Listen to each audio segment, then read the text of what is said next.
Rádio França Internacional, emissões em língua portuguesa, são 18 horas aqui em Paris. Cristiano Soares.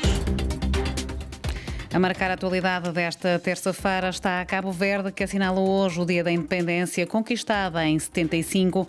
Uma sessão solene alusiva à data teve lugar no Parlamento.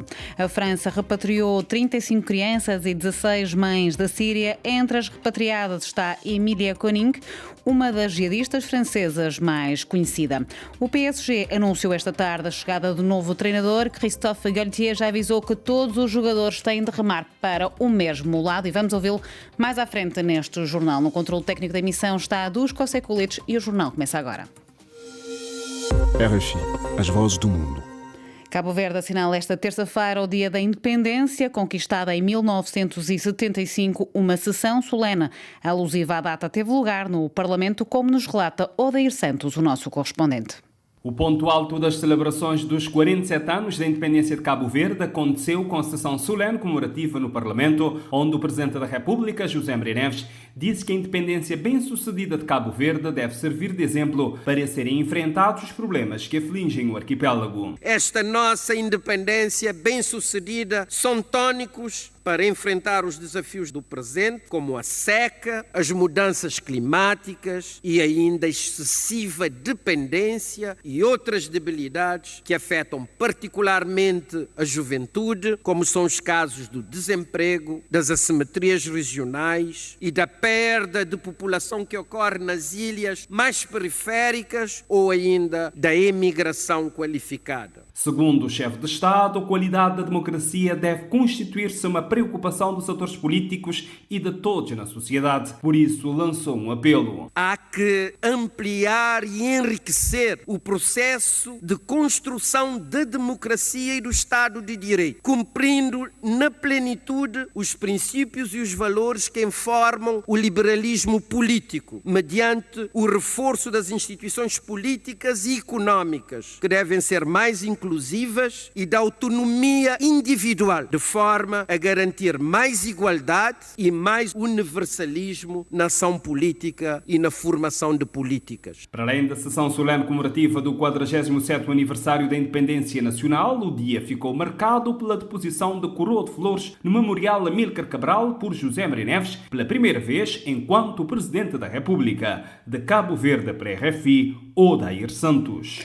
A Argélia assinala hoje 60 anos da sua independência, depois do fim de 7 anos de guerra entre a Argélia e a França, no dia 18 de março de 1962, abrindo sim o caminho ao fim de 132 anos de colonização francesa. Apesar de terem permanecido próximas, França e Argélia continuam, 60 anos depois, a ter uma relação difícil, feita de tabus e de mágoas, ainda por sarar, como sublinha o jornalista e especialista de relações internacionais, Rui Neumann.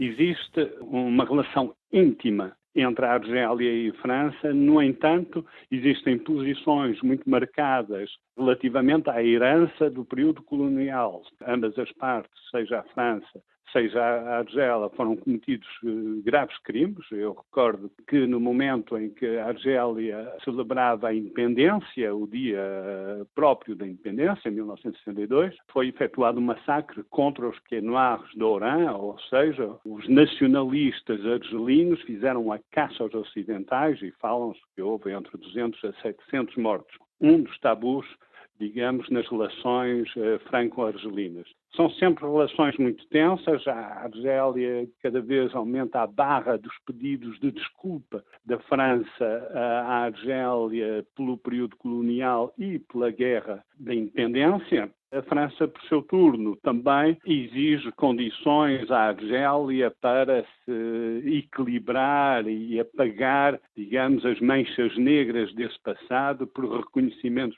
recíprocos. Obviamente isto tem consequências políticas, tem consequências também económicas, tem consequências nas relações comerciais, mas neste turbilhão de más relações são sempre dois países que estão intimamente ligados até em termos da diplomacia. Na Guiné-Bissau deve ser entregue um relatório ao Ministro da Administração Territorial e do Poder Local, Fernando Gomes, a propósito da vandalização de uma igreja católica. O ministro, que se deslocou ao local no passado sábado, alega que os primeiros elementos apontariam para uma pista a confirmar de um descontentamento interno à paróquia em torno da seleção da comitiva que poderia ir participar nas Jornadas Mundiais da Juventude previstas com o Papa Francisco em Lisboa, em agosto do próximo ano. Ouçamos então Fernando Gomes.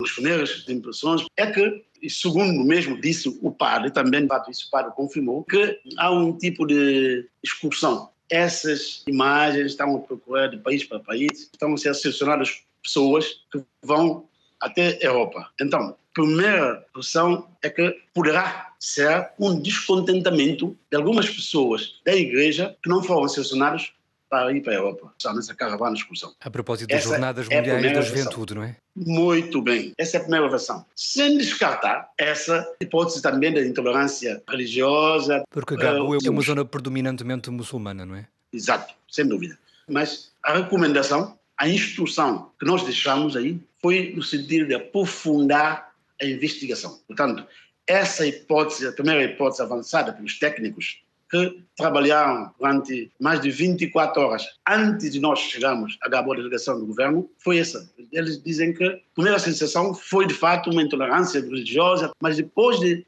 ouvirem as pessoas, constatarem em loco o que é que se passou, falarem com o padre e com alguns jovens ligados a essa igreja, disseram-nos que agora eles pensam mais nessa hipótese de descontentamento interno dentro da igreja. Era Fernando Gomes, o Ministro da Administração Territorial e do Poder Local da Guiné-Bissau, aqui entrevistado por Miguel Martins. 4 matemáticos, entre eles a ucraniana Marina Vyazovska, foram distinguidos esta terça-feira com o prémio Field. É a segunda mulher a receber o galardão desde a sua criação em 1936.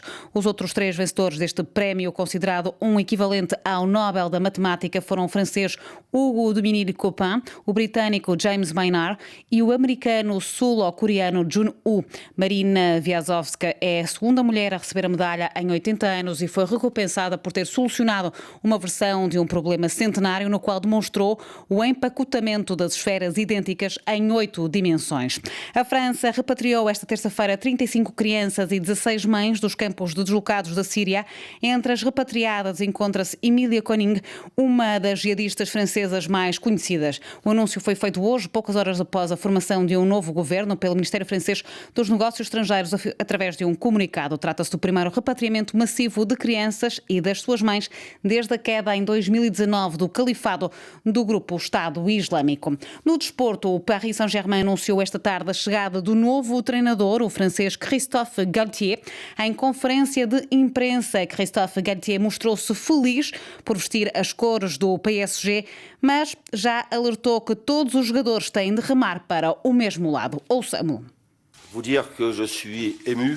Estou emocionado, estou orgulhoso, sei a responsabilidade que tenho de fazer com que o Paris Saint-Germain tenha uma grande época, com grandes jogos, com proezas. Estou preparado.